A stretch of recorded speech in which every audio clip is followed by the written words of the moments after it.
চন্দননগর নামে একটি গ্রাম ছিল। সেখানে করিম নামে এক লোক তার স্ত্রীকে নিয়ে থাকতো। করিম ছিল একটি জেলে।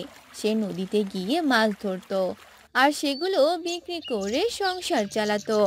একদিন করিম তার স্ত্রীকে বলতে লাগলো, গিন্নি, আরে ও গিন্নি, তাড়াতাড়ি খেতে দাও, মাছ মারতে যেতে হবে।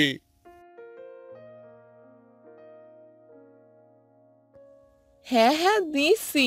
এই নাও খাবার। সে কি গো, পান্তা এনেছো যে? পান্তা কেন খাবো?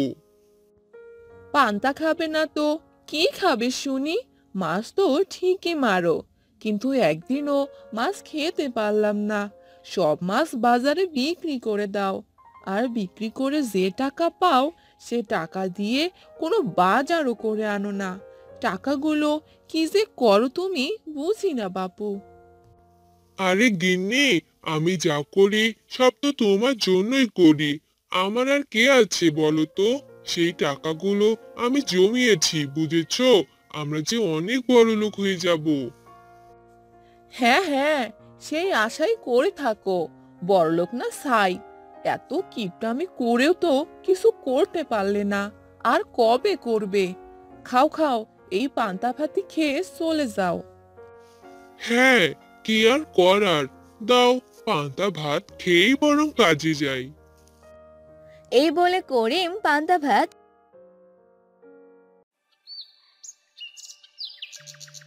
খেয়ে মাছ মারতে চলে যায়। আর করিম অনেকগুলো মাছ পায়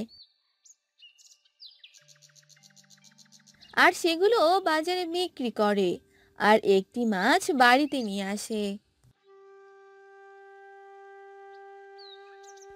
গিন্নি, গিন্নি, আসো, এদিকে দেখে যাও, কি নিয়ে এসেছি।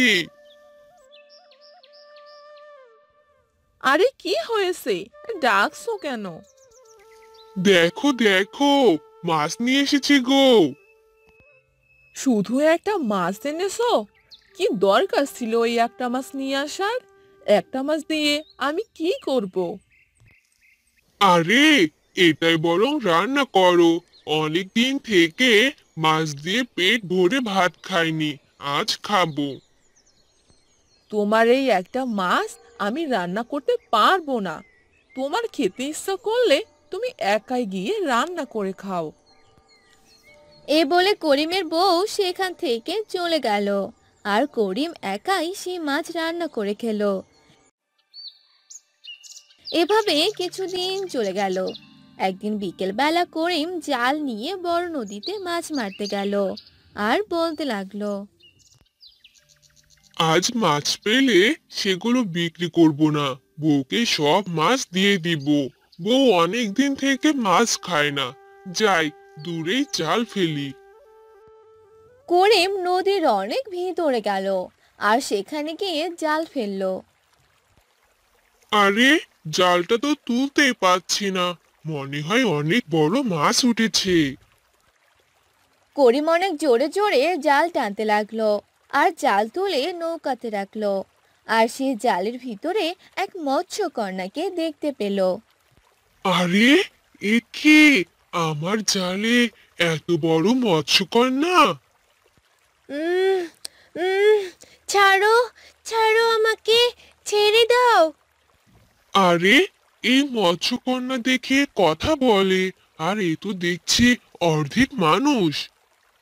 তোমাকে কি বললাম? তুমি কি আমার কথা শুনতে পাচ্ছ না? তুমি আমাকে ছেড়ে দাও। না না, আমি তোমাকে ছেড়ে দিব না।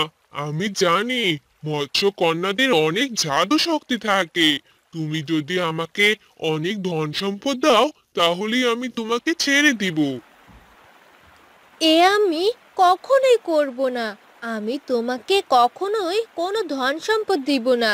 তুমি আমাকে ছেড়ে দাও। কিন্তু করিম কোনো কথা শুনল না আর করিম সেই মৎস্যকন্যাকে সাথে করে নিয়ে গেল। একি, একি, এ তুমি কি করছো? তুমি আমাকে কোথায় নিয়ে যাচ্ছ? ছেড়ে দাও, ছেড়ে দাও আমাকে। করিম সেই মৎস্যকন্যাকে সাথে করে তার বাড়িতে নিয়ে গেল আর তার একটি পুকুরে ছেড়ে দিল। এ তুমি কি করলে? তুমি আমাকে এখানে কেন ছেড়ে দিলে? আমি তো এখানে থাকতে পারবো না। এই পানি যে আমি সহ্য করতে পারছি না। তুমি যেদিন আমাকে অনেক ধন সম্পদ দিবে, তোমাকে সেদিন আমি ছেড়ে দিব।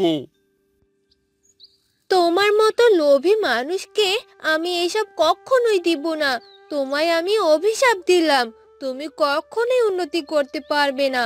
তোমার চোখ অন্ধ হয়ে যাবে। তোমার এই অভিশাপ আমার কোনো কাজেই লাগবে না, তুমি এখানে পচে মরবে। এই বলে করিম সেখান থেকে চলে এলো। আর সেদিন রাতে তারা খাবার খেয়ে ঘুমিয়ে পড়ল। পরদিন সকালবেলা করিম ঘুম থেকে উঠে পড়ল। এ কি, আমি তো চোখে দেখতে পারছি না, কি হলো আমার? কই গো গিন্নি, গিন্নি, কোথায় গেলে তুমি?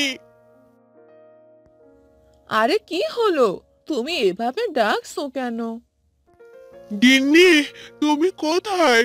আমি যে কোনো কিছুই চোখে দেখতে পাচ্ছি না। হায় হায়, এসব তুমি কি বলছো? চোখে দেখতে পাচ্ছ না মানে? তখন করিম তার বউকে সব কথা খুলে বলল। এসব শুনে করিমের বউ অনেক কান্না করতে লাগলো আর বলতে লাগলো, এ তুমি কি করেছো গো? তুমি মৎস্যকন্যাকে কেন আটকে রেখেছো? এই কাজ তুমি একদম ঠিক করনি। দেখলে তো তোমার কি অবস্থা হয়েছে।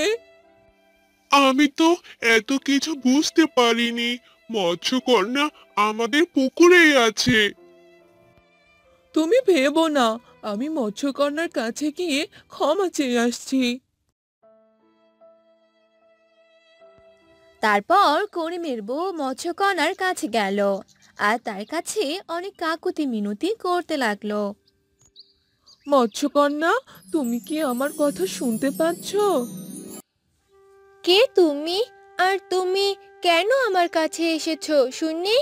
আমি তোমাদের মতো লোভী মানুষদের কোনো ধন সম্পদ দিতে পারবো না। তুমি চলে যাও এখান থেকে। না না মৎস্যকন্যা, আমি যে তোমার কাছে কোনো ধন সম্পদ চাইতে আসিনি। আমি তোমার কাছে ক্ষমা চাইতে এসেছি। ক্ষমা? কিসের ক্ষমা? তোমার অভিশাপে আমার স্বামী যে অন্ধ হয়েছে। তুমি তোমার অভিশাপ ফিরিয়ে নাও।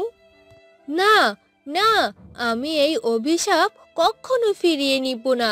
তোমার স্বামী আমাকে এখানে আটকে রেখেছে, যার জন্য আমার অবস্থা দিন দিন খারাপ হয়ে যাচ্ছে। আমার স্বামীর হয়ে আমি তোমার কাছে ক্ষমা চাইছি। দয়া করে আমার স্বামীকে তুমি ক্ষমা করে দাও।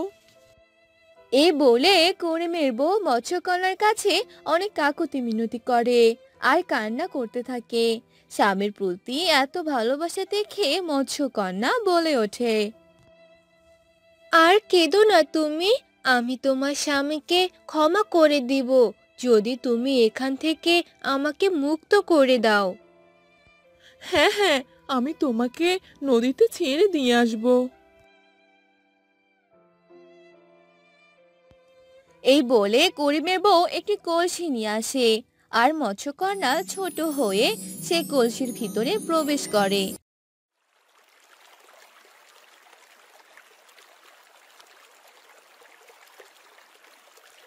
আর করিমের বউ মৎস্যকন্যাকে নদীতে নিয়ে ছেড়ে দিয়ে আসে। বাসায় গিয়ে দেখবে তোমার স্বামী একদম ঠিক হয়ে আছে। তোমায় অনেক ধন্যবাদ মৎস্যকন্যা। আমার স্বামী তোমার অভিশাপ থেকে মুক্তি পেয়েছে। এরপর মৎস্যকন্যা চলে যায় আর করিমের বউ বাড়িতে এসে দেখে তার স্বামীর চোখ ঠিক হয়ে গেছে। এরপর থেকে করিম আর লোভ করে না। তারা সুখে শান্তিতে বসবাস করতে থাকে।